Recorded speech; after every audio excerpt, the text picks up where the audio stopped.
Hello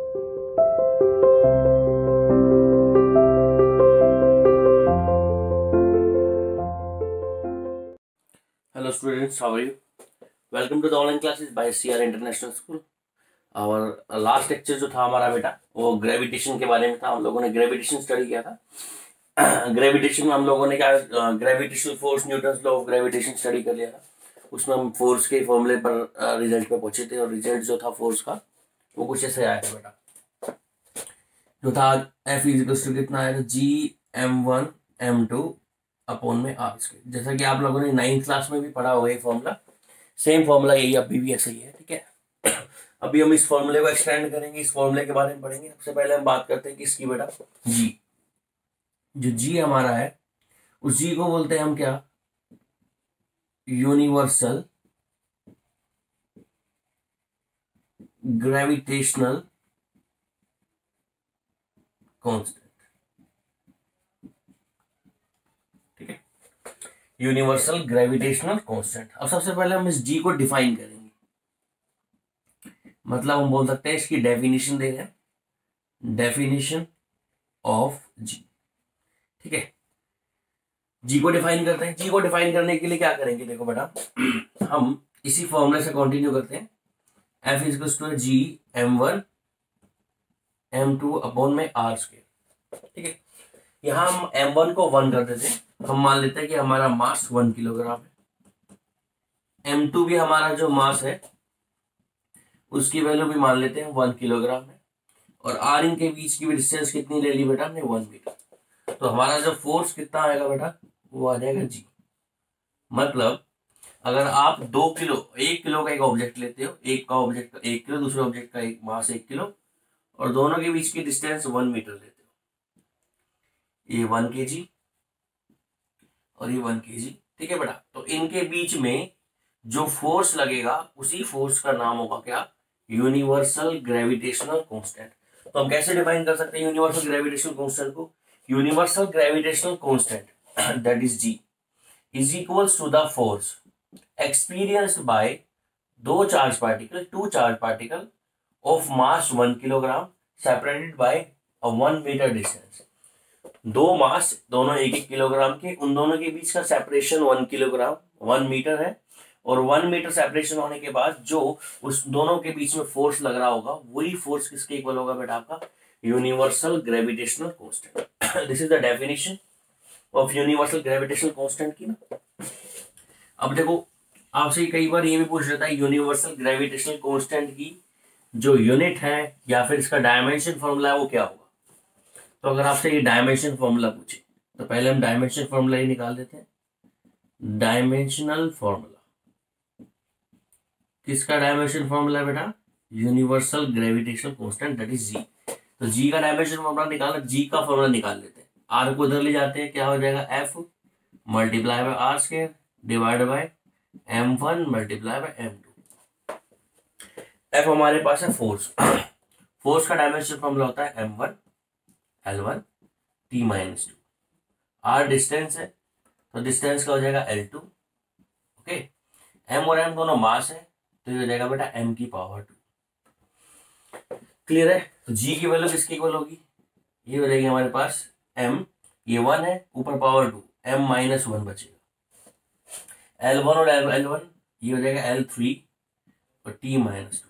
ये हमारे पास universal gravitational constant का डायमेंशन फॉर्मूला हो गया। क्लियर है, होप सो सबको समझ में आ रहा होगा। ठीक है बेटा, उसके बाद हम लोग आगे चलेंगे, इसकी यूनिट की बात करते हैं। किसकी बात करते हैं बेटा, यूनिट ऑफ जी। सिंपल है, यहां से इसी फॉर्मूले से आप जी की यूनिट बना सकते हो। अगर हम बात करें एम के सिस्टम में, इसकी यूनिट क्या होगी, जी की यूनिट निकालनी है। ओके, एफ की यूनिट क्या होगी बेटा, न्यूटन। आर की यूनिट क्या होगी, मीटर का स्क्वायर अपॉन मास की यूनिट क्या होगी, किलोग्राम। तो इसकी यूनिट क्या हो गई, न्यूटन मीटर स्क्वायर और किलोग्राम स्क्वायर। कौन से सिस्टम में बेटा, एम के सिस्टम में जो जी की यूनिट है वो है न्यूटन मीटर स्क्वायर और किलोग्राम स्क्वायर। ठीक है, ऐसे ही हमारे पास अगर सिस्टम सीजीएस हो तो सीजीएस सिस्टम में कैसे यूनिट निकालेंगे वो देखो, जी की ही यूनिट निकालनी है। न्यूटन की जगह पर क्या आएगा बेटा, डाइन, और मीटर की जगह पर क्या आ जाएगा, सेंटीमीटर का स्क्वायर, अपॉन किलोग्राम की जगह पर क्या आ जाएगा बेटा, ग्राम। ठीक है, तो ये हो जाएगा हमारे पास क्या, डाइन सेंटीमीटर स्क्वायर पर ग्राम। ये हमारे पास सॉरी ग्राम का स्क्वायर आएगा, यहां पर भी किलोग्राम का स्क्वायर था। ये हमारे पास किसकी यूनिट हो गई बेटा, सीजीएस यूनिट हो गई, यूनिवर्सल ग्रेविटेशनल कांस्टेंट की। तो यूनिवर्सल ग्रेविटेशनल कांस्टेंट को डिफाइन कैसे करते हैं वो भी बता दिया मैंने आपको। यूनिवर्सल ग्रेविटेशन का डायमेंशन फॉर्मूला भी बता दिया, यूनिवर्सल ग्रेविटेशनल कांस्टेंट की यूनिट भी मैं बता चुका हूं। अब बात करते हैं इसकी वैल्यू की। ये जो कांस्टेंट है, इस कांस्टेंट की जो वैल्यू है बेटा, उसको एक्सपेरिमेंटली फाइंड आउट किया जाता है। मतलब फिजिक्स में या फिर किसी भी सब्जेक्ट में जो भी कांस्टेंट आते हैं ना, उन कांस्टेंट की वैल्यू एक्सपेरिमेंटली पता लगाई जाती है कि वो एक्चुअली उसकी वैल्यू आई कहां से। ठीक है, ऐसे ही जो हमारे पास यूनिवर्सल ग्रेविटेशनल कांस्टेंट है, इस कांस्टेंट की वैल्यू भी किसी एक्सपेरिमेंट से पता लगी। ठीक है, और वो एक्सपेरिमेंट मैं आपको बता देता हूँ। एक्सपेरिमेंट का नाम है टोरिजन बैलेंस। क्या नाम बेटा, टोरिजन। उस टोरिजन बैलेंस की हेल्प से, ठीक है, इस एक एक्सपेरिमेंट किया गया, उस एक्सपेरिमेंट से हमारे पास जी की वैल्यू फाइंड आउट हुई, और जी की जो वैल्यू आई वो कुछ ऐसी आई, 6.67 इंटू 10⁻⁻11। 6.67 इंटू 10⁻⁻11। ये इसकी जो वैल्यू थी वो थी बेटा एमकेएस सिस्टम में। ठीक है, और इसकी यूनिट क्या थी हमारे पास, न्यूटन मीटर स्क्वायर पर किलोग्राम स्क्वायर। ठीक है, ऐसे ही जी की जो वैल्यू है वो सीजीएस सिस्टम में कितनी है, सेम 6.67 10⁻⁻8 आ जाएगा बेटा। 10⁻⁻8 जो है वो कौन सा सिस्टम है, सीजीएस में यूनिट क्या होगी बेटा, ये होगी डायन सेंटीमीटर स्क्वायर पर ग्राम स्क्वायर। ठीक है, तो ये हमारे पास इसकी वैल्यू है, और ये जो वैल्यू है बेटा वो किससे निकाली गई है, एक्सपेरिमेंटल वैल्यू है, एक्सपेरिमेंट से निकाली जाती है। एक्सपेरिमेंट का नाम क्या है, टोरिजन बैलेंस, है ना। उस टोरिजन बैलेंस में कुछ ऐसा होता है, एक वायर से हम लोग एक रोड को कनेक्ट हैंग आउट कर देते हैं, उस रोड के एंड पर हम लोग मास सस्पेंड कर देते हैं। ऐसे ही दूसरे मास को इसके कांटेक्ट में लाएंगे। अब ये दोनों के बीच में ग्रेविटेशनल फोर्स होगा, तो ये बैंड होगा, जितना ज्यादा बैंड होगा उतना ज्यादा इनके बीच में ग्रेविटेशनल फोर्स होगा। ऐसे कुछ एक्सपेरिमेंट है, उस एक्सपेरिमेंट में एंगल ऑफ ट्विस्टिंग कैलकुलेट कर लेते हैं, जिससे हमें आइडिया मिल जाता है फोर्स की वैल्यू क्या है। ठीक है, एंगल उसको सोल्व करते रहते हैं, अलग अलग मासेस के लिए अलग अलग एक्सपेरिमेंट किए जाते हैं, और लास्ट में जो एक कांस्टेंट वैल्यू जो हर बार रिपीट होती है वो हमारे पास बन जाती है क्या, यूनिवर्सल ग्रेविटेशनल कांस्टेंट। ठीक है, अगर आप फर्दर इसकी डिटेल में जाना चाहते हो जा सकते हो, बट स्टिल इतना ही सफिशियंट है आपके सिलेबस पॉइंट ऑफ व्यू से। यूनिवर्सल ग्रेविटेशनल कांस्टेंट, इसकी वैल्यू कितनी होती है, 6.67 इंटू 10⁻⁻11, और सीजे सिस्टम में कितनी होती है, 6.67 इंटू 10⁻⁻8।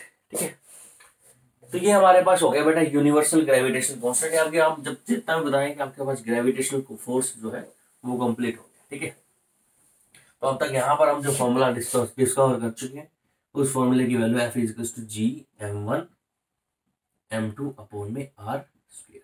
ठीक है, अब कुछ इंपॉर्टेंट फीचर्स है किसके, यूनिवर्सल ग्रेविटेशनल कांस्टेंट के कुछ इंपॉर्टेंट फीचर्स है। पहले हम वो इंपॉर्टेंट फीचर्स पढ़ेंगे।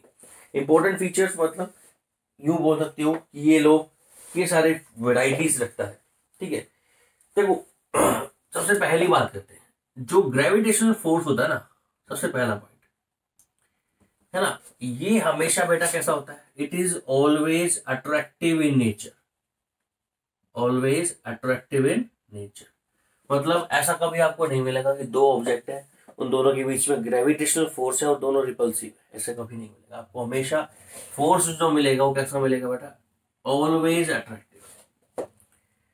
ठीक है, और सेकंड देखो, ये जो फोर्स है, फोर्स सेकंड प्रॉपर्टी है, या बोल सकते हैं आप इसको, मैं ये पढ़ा रहा हूं मैं आपको, किसके फीचर्स पढ़ा रहा हूं बेटा, ये पढ़ा रहा हूं फीचर्स ऑफ ग्रेविटेशनल फोर्स, इस ग्रेविटेशनल फोर्स के फीचर्स। ठीक है, हमेशा ये अट्रैक्टिव होता है। दूसरा, ये फॉलो करता है बेटा इनवर्स स्क्वायर लॉ को। किसको फॉलो करता है? Inverse square law. अब इनवर्स स्क्वायर लॉ क्या होता है? जो भी चीज, मान लो इसमें जो फोर्स है वो इनवर्सली प्रोपोर्शनल है 1/r² की। मतलब अगर आप डिस्टेंस बढ़ाओगे तो फोर्स कम होगा, और डिस्टेंस के स्क्वायर पे फोर्स डिपेंड करता है, ये हम पहले पढ़ चुके हैं। तो ऐसे अगर कोई भी क्वांटिटी अगर इनवर्सली प्रोपोर्शनल है और जो क्वांटिटी के प्रोपोर्शनल है वो उसके पावर के ऊपर डिपेंड करे, तो बोलते हैं कि ये इनवर्स स्क्वायर लॉ को फॉलो करता है। लाइट भी ना इनवर्स स्क्वायर लॉ को फॉलो करते हैं। लाइट से आप दूर जाओगे, मान लो आपके पास कोई एक बल्ब है, बल्ब से आप दूर जा रहे हो, तो बल्ब से दूर जाओगे ना, तो बल्ब से जैसे जैसे डिस्टेंस आपकी बढ़ेगी वैसे वैसे आपकी इंटेंसिटी कम होगी बल्ब से, ठीक है। और जो इंटेंसिटी कम होगी ना बेटा, वो इंटेंसिटी इनवर्सली प्रोपोर्शनल होता है स्क्वायर ऑफ डिस्टेंस। तो बल्ब की इंटेंसिटी या लाइट की इंटेंसिटी भी स्क्वायर ऑफ डिस्टेंस को फॉलो करती है। क्या बोलते हैं वो किसको फॉलो करती है बेटा? इनवर्स स्क्वायर लॉ को फॉलो करती है, ठीक है बेटा। प्रॉपर्टी नंबर थर्ड, किसकी प्रॉपर्टी थर्ड बता रहे हैं? ग्रेविटेशनल फोर्स की।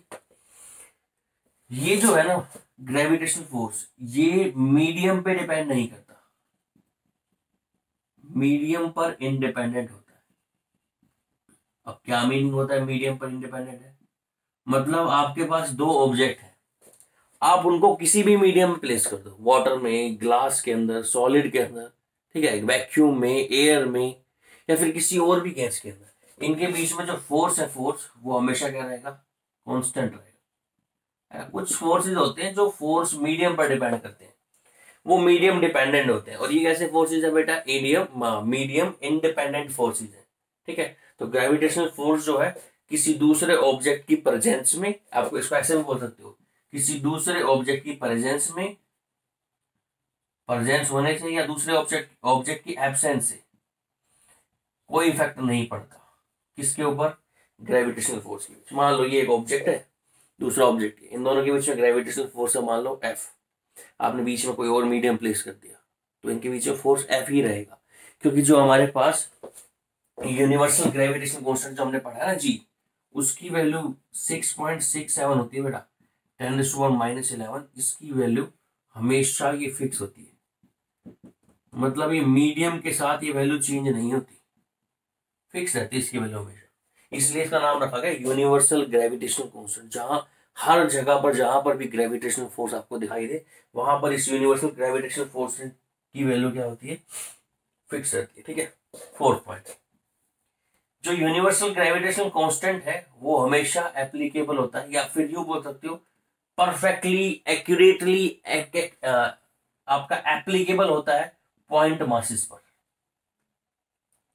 किस पर एप्लीकेबल होता है बेटा?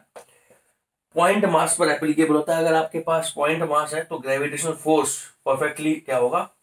एप्लीकेबल होगा। फिफ्थ प्रॉपर्टी बोल सकते हैं, ये जो फोर्स होते हैं वो सेंट्रल फोर्स होते हैं बेटा। कैसे फोर्स होते हैं बेटा? Central forces. मतलब ये हमेशा सेंटर के, मान लो ये आपके पास एक ऑब्जेक्ट है, दूसरा ऑब्जेक्ट ये, ठीक है, इन दोनों के बीच में क्या लगेगा? Gravitational force. और जो फोर्स अट्रैक्ट का होगा, ये इसको अट्रैक्ट करेगा इस साइड, ये इसको अट्रैक्ट करेगा इस साइड, और दोनों फोर्स किसके अलोंग एक्ट कर रहे होंगे? ये अलोंग एक्ट कर रहे होंगे सेंटर। किसके अलोंग एक्ट कर रहे होंगे बेटा? वो फोर्सेस जो सेंटर के अलोंग एक्ट कर रहे हो, उन फोर्सेस को क्या बोलते हैं? Central forces. उन फोर्सेस को क्या बोलते हैं?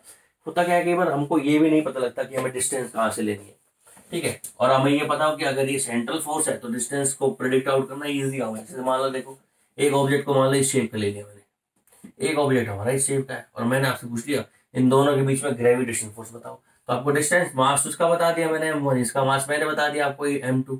इसका इनके बीच की डिस्टेंस कौन सी? ये वाली है, या ये वाली डिस्टेंस ले, या ये वाली डिस्टेंस ले, ये वाली डिस्टेंस ले, सारी डिस्टेंस अलग है, r1 r2 r3, हर डिस्टेंस अलग है, मतलब हर फोर्स अलग अलग आएगा। तो अगर आपको इनके बीच की डिस्टेंस निकालनी है तो आपको इसका सेंटर ऑफ मास लेना पड़ेगा और इसका सेंटर ऑफ मास लेना पड़ेगा। मतलब इनका सेंटर ले लिया, और ये जो डिस्टेंस होगी इसको हम एग्जैक्टली किसके इक्वल बोलेंगे? आर के, ठीक है। तो जो फोर्सेस हमेशा सेंटर के अलोंग एक्ट करते हैं, उन फोर्सेस को कौन से फोर्सेस बोलते हैं बेटा? Central force. तो ग्रेविटेशनल फोर्स हमारे कैसे फोर्स होते हैं? Gravitational force is a central forces, ठीक है। दूसरा, ग्रेविटेशनल जो फोर्स है वो कंजर्वेटिव फोर्स होते हैं। क्या होते हैं बेटा? Conservative forces. आपको पता है वर्क पावर एनर्जी मैंने पढ़ा था, कंजर्वेटिव और नॉन कंजर्वेटिव फोर्स, उसकी एग्जैक्ट फॉर्म स्टडी की। आगे डिटेल में बताने की जरूरत नहीं है, मेरे को लगता है आप क्लियरली समझ रहे हो कि कंजर्वेटिव फोर्स क्या होते हैं और नॉन कंजर्वेटिव फोर्सेस क्या होते हैं। क्लियर है? तो ये कुछ इंपॉर्टेंट फीचर्स थे जो ग्रेविटेशनल फोर्स के बारे में आते थे। अब इसके बाद हम पढ़ेंगे बेटा प्रिंसिपल ऑफ सुपरपोजिशन, जो कि आपको न्यूमेरिकल के लिए रेडी करेगा। ठीक है, क्या होता है प्रिंसिपल ऑफ सुपरपोजिशन। ठीक है, जैसे ही प्रिंसिपल ऑफ सुपरपोजिशन खत्म होता है, हम एक या दो न्यूमेरिकल्स करेंगे यूनिवर्सल लॉ ऑफ ग्रेविटेशन पर या ग्रेविटेशन लॉ पर। ठीक है, तो सबसे पहले हम क्या बात कर रहे हैं,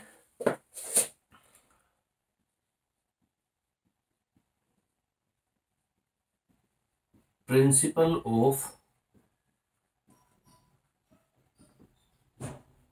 सुपरपोजिशन।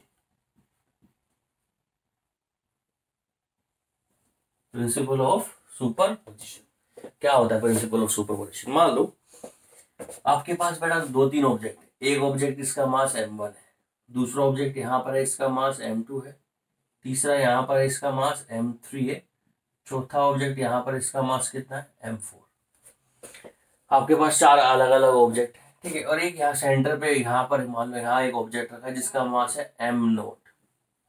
ठीक है, तो देखो m1 इसको अट्रैक्ट करेगा, इस पर फोर्स लगाएगा F1, ऑब्वियस सी बात है अट्रैक्शन ग्रेविटेशनल फोर्स है। m2 भी इसको अट्रैक्ट करेगा, इस पर फोर्स लगाएगा कितना F2, m3 भी इसको अट्रैक्ट करेगा, इस पर फोर्स कितना लगेगा आपका F3, m4 भी इस पर अट्रैक्ट फोर्स लगेगा F4। अगर आपको इस पूरे ऑब्जेक्ट पर या फिर इस सिंगल ऑब्जेक्ट पर इन सभी ऑब्जेक्ट की वजह से m1, m2, m3 और m4 इन सभी की ऑब्जेक्ट की वजह से रिजल्टेंट फोर्स निकालना है, तो क्या करोगे आप F1, F2, F3, F4 इन सब का कौन सा सम लोगे? Vector sum. कैसा सम लोगे बेटा? मतलब मुझे नेट फोर्स लगाना है, नेट फोर्स कैलकुलेट करना है। किसके ऊपर कैलकुलेट करना है? नेट फोर्स ऑन m0 पर। तो नेट फोर्स m0 पर इसको बोलेंगे F0। किसके बराबर होगा? Force F1 plus force F2 plus force F3 plus force F4, मतलब सभी फोर्सेस का वेक्टर सम। सभी फोर्सेस का कौन सा बेटा? Vector sum. डिफाइन कैसे करेंगे प्रिंसिपल ऑफ सुपरपोजिशन को? कह रहा है कि the net force on a object, net force on a object due to large number of object, किसी एक ऑब्जेक्ट पर बहुत सारे ऑब्जेक्ट की वजह से जो नेट फोर्स है किसके इक्वल? इज इक्वल्स टू कौन सा सम आएगा? Vector sum, equals to the vector sum of all individual forces, vector sum of individual forces acting on m0 या वो एक ऑब्जेक्ट m0 है, आप सिंपल बोल सकते हैं। ठीक है, क्लियर है बात? समझ आ रही है? किसी एक ऑब्जेक्ट पर आपको बहुत सारे ऑब्जेक्ट की वजह से अगर रिजल्टेंट फोर्स निकालना है तो आप सभी फोर्सेस को क्या कर दोगे? सभी फोर्सेस का क्या निकाल लोगे? वेक्टर सम निकाल लोगे। ठीक है, क्लियर है? अब एक छोटा सा कंसेप्ट है जिसको हम बोलते हैं क्या, उस कंसेप्ट को समझा देता हूं। देन आफ्टर जो हमारा नेक्स्ट जो वीडियो होगा ना, उसमें हम न्यूमेरिकल स्टार्ट करेंगे। न्यूमेरिकल स्टार्ट करने के बाद शेल थ्योरम्स पढ़ेंगे जो कि इंपॉर्टेंट है ग्रेविटेशन को स्टडी करने के लिए। ठीक है, तो सबसे पहले हम बात करेंगे बेटा क्या, वेक्टर फॉर्म की बात करते हैं। वेक्टर फॉर्म किसका? वेक्टर फॉर्म ग्रेविटेशनल फोर्स का वेक्टर फॉर्म। हाँ, अभी हमने जो फॉर्म पढ़ी है वो फॉर्म वेक्टर नहीं है, वो कैसी फॉर्म है बेटा? स्केलर फॉर्म है। किसकी? यूनिवर्सल ग्रेविटेशनल कांस्टेंट फोर्स की। F बराबर क्या पढ़ा हमने?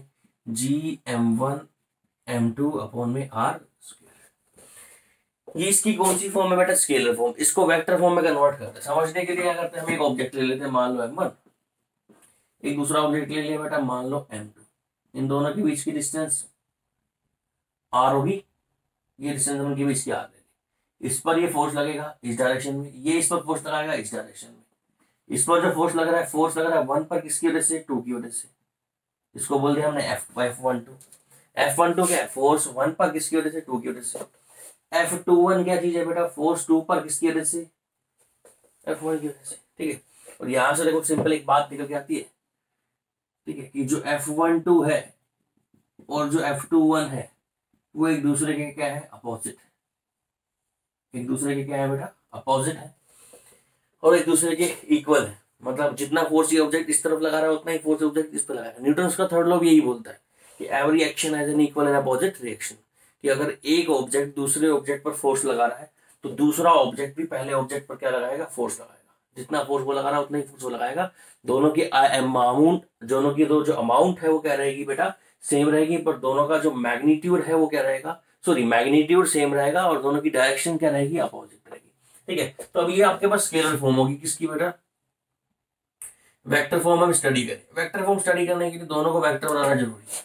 तो फोर्स को वेक्टर बनाना है, फॉर्मूला दोबारा लिखो, m1 m2 अपॉन में r स्क्वायर, ठीक है। मान लो आप F12 निकाल रहे हो, क्या निकाल रहे हो, F12, फॉर्मूला क्या होगा, g m1 m2 अपॉन में डिस्टेंस क्या है, r का स्क्वायर। अब देखो r को एक वेक्टर क्वांटिटी बनाना है, तो हम क्या करेंगे, इसके दोनों साइड में r यूनिट वेक्टर से मल्टीप्लाई कर दूंगा और r यूनिट वेक्टर से क्या कर दूंगा, इस साइड भी, और r यूनिट वेक्टर की साइड में मल्टीप्लाई कर दूंगा। देखो क्या बनाई, यूनिट वेक्टर को 4 से मल्टीप्लाई करा वेक्टर बन जाएगा, यस F12। इसकी वैल्यू आएगी g m1 m2 अपॉन में r स्क्वायर। अब ये जो r यूनिट वेक्टर है उसकी डायरेक्शन होनी चाहिए जहां F12 की डायरेक्शन है, F12 की डायरेक्शन इस साइड है, तो हम यहाँ पर वेक्टर कौन सा लेंगे, हम वेक्टर भी लेंगे R12। इस तरफ जो वेक्टर आएगा वो क्या होगा, R21। R12 क्या है, 1 से लेकर 2 तक का डिस्प्लेसमेंट वेक्टर, R21 क्या है, 2 से लेकर 1 तक का डिस्प्लेसमेंट वेक्टर। तो ये यूनिट वेक्टर कौन सा होगा आपका, R1 से लेकर 2 तक का, क्योंकि F12 की डायरेक्शन, जो डायरेक्शन F12 की होगी वही इसकी होगी, क्योंकि दोनों सेम क्वांटिटी। सेम क्वांटिटी का मतलब यहाँ पर जो है बेटा वहां पर ही होगा। अगर ये नेगेटिव ले लेता हूं मैं तो डायरेक्शन अलग हो जाएगी दोनों की। तो F12 किसके बराबर आ जाएगा, R12। तो F12 किसके बराबर आ जाएगा, देखो g m1 m2 अपॉन में r स्क्वायर, और R12 की वैल्यू कितनी है, r vector 12 vector divide by उसका मैग्नीट्यूड। फॉर्मूला सॉल्व करो, F12 g m1 m2 r square नहीं r क्यूब इनटू में r वेक्टर। तो ये हमारे पास वेक्टर फॉर्मूला हो गया। या फिर आप सिंपली, ठीक है, एक बात समझ, देखो इसका इतना यूज नहीं है कि वेक्टर फॉर्म का क्या इंपॉर्टेंस है। इसकी एक ही जिस इंपॉर्टेंस है कि वेक्टर फॉर्म बताती है आपको कि जितना एक ऑब्जेक्ट दूसरे पर फोर्स लगाएगा ना उतना ही दूसरा ऑब्जेक्ट पहले पर फोर्स लगाएगा। दोनों का मैग्नीट्यूड सेम होगा पर दोनों की डायरेक्शन अलग होगी। स्केलर फॉर्म ये होगा, ये वेक्टर फॉर्म देखो ये होती है स्ट्रेट फॉरवर्ड, याद रखो F is to G m1 m2 upon में r क्यूब, यहाँ आर स्क्वायर हो गया, लिखोगे r क्यूब इंटू में r वेक्टर, इंटू में r वेक्टर। क्लियर है, समझ गए, कर लोगे मेरे हिसाब से। इट्स नेक्स्ट हमारे पास हमारा जो नेक्स्ट वीडियो होगा उसके अंदर हम बेटा करेंगे न्यूमेरिकल्स, इसकी वेक्टर फॉर्म से भी और यूनिवर्सल लॉ ऑफ ग्रेविटेशन से। ठीक है भैया, थैंक यू फॉर अटेंशन।